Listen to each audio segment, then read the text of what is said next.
In this lecture, we are going to sign up for Diffblue Cover and install all of the required tools and packages. More specifically, we'll sign up for a free Diffblue Cover trial, then we'll install JDK 17, we'll then install IntelliJ IDEA, then we'll install the Diffblue Cover plugin for IntelliJ, then we'll install the Diffblue Cover CLI, and then finally we'll apply the trial licenses to both the Diffblue Cover plugin and the Diffblue Cover CLI. First up, signing up for Diffblue Cover. Now you'll notice that there's also a version for individual developers. Now the only difference is you do not get the CLI for test generation at scale, nor CI/CD integration for test generation and maintenance across your team's projects, and the code coverage tracking and reporting, as well as priority email support.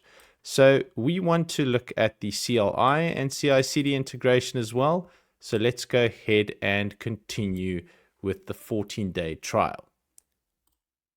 Now here you can provide your first name and last name and your work email address, or you can sign up with Google, GitLab, or GitHub. So I'm going to use sign in with GitHub.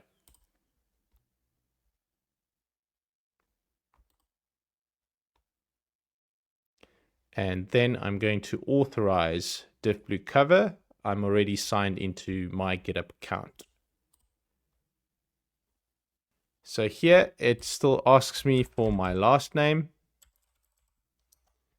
my job title, and the company. I'm just going to say private. I'd like to receive emails from Diffblue featuring tips, so that's up to you.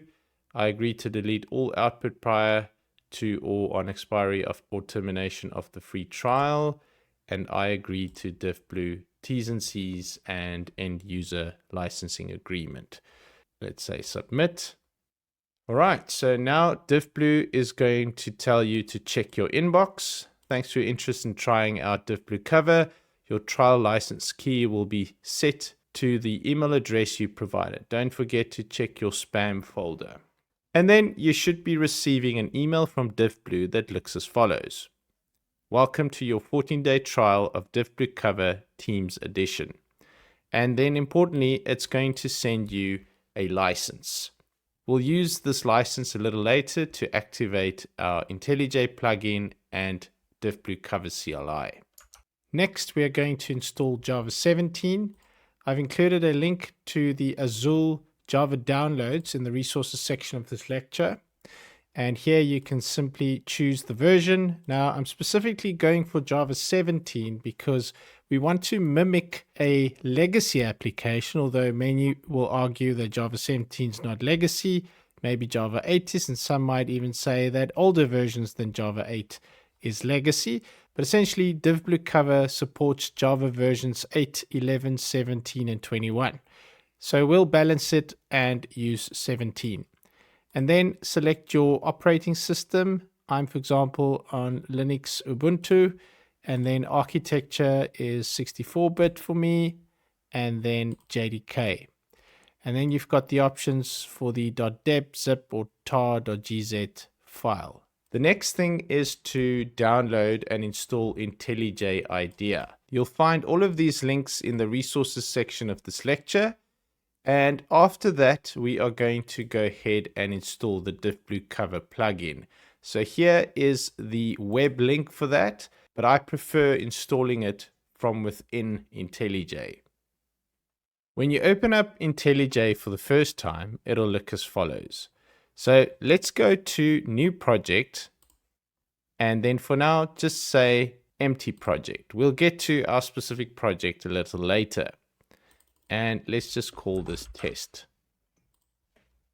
And then you can find the plugins when you go to the main menu, settings, and then plugins. And then make sure you go to the marketplace tab and then search for Diffblue Cover. And then go ahead and install it. And then let's click on Restart IDE. Once your IDE has been restarted, you'll be provided with the following dialog box that will prompt you to activate your Diffblue Cover plugin for IntelliJ. You can copy your license key from the email that you received from Diffblue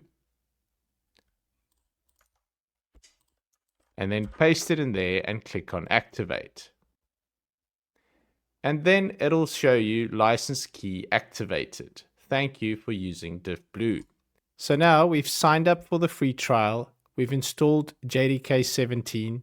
We've installed IntelliJ IDEA. We've installed Diffblue Cover plugin for IntelliJ. The next thing to do is to install Diffblue Cover CLI.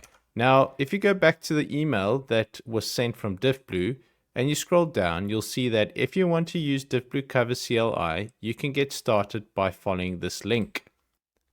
And then if you scroll down, you'll see install Diffblue Cover CLI. You can select Windows or Linux or Mac, and then you can download it directly using this link.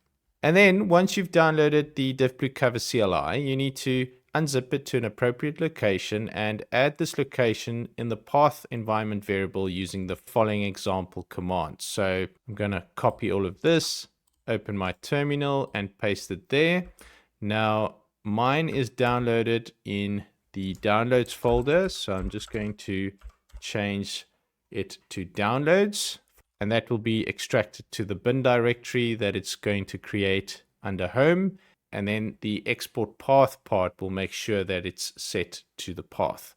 So let's go ahead and execute that.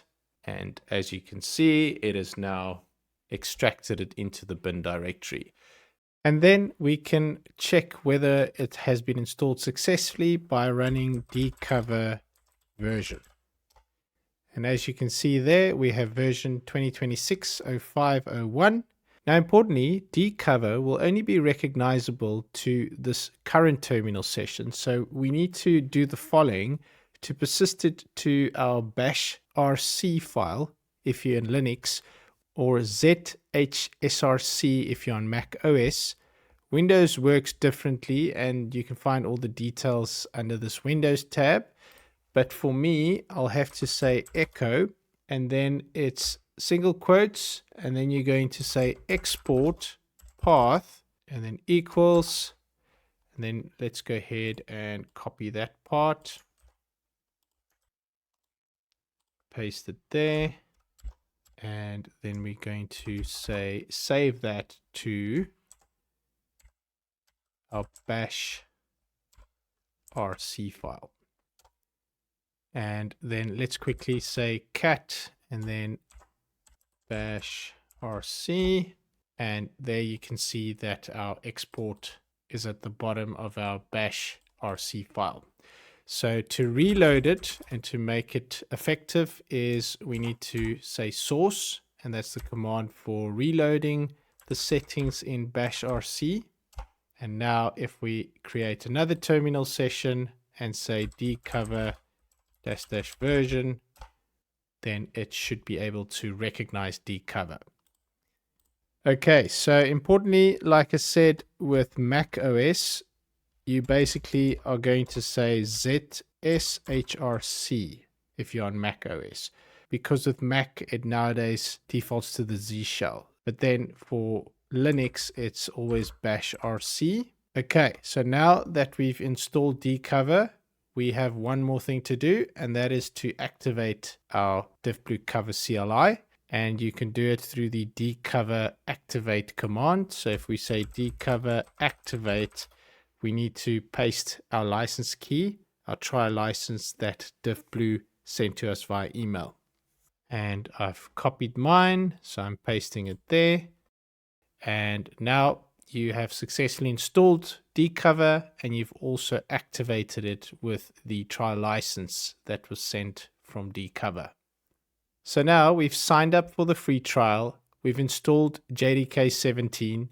We've installed IntelliJ IDEA. We've installed Diffblue Cover plugin for IntelliJ. We've installed the Diffblue Cover CLI, and we've applied the licenses to activate both the Diffblue Cover plugin for IntelliJ and the Diffblue Cover CLI.